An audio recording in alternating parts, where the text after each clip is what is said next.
Kerana Imam Ghazali pernah mendapat murid-murid yang senior dan bertanya, wahai muridku, apa yang terlebih dekat dengan kita di dunia ini? Ada padu-padu macam katanya, apa yang lebih dekat dengan kita di dunia ini?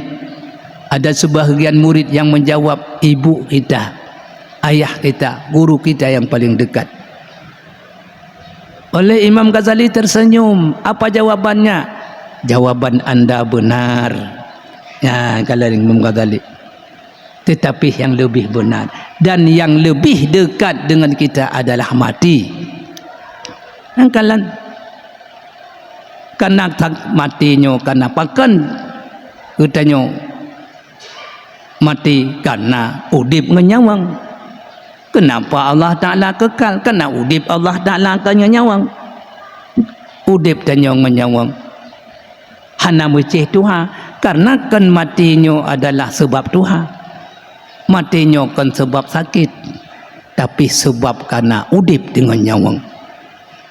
Anak mit pi mati, orang muda pi mati, yang kasih pi mati, yang katuhatan pi lebih long pi bagah mati. Yang perlu tenik semikirnya hotel mati puasa yang payah hadapi.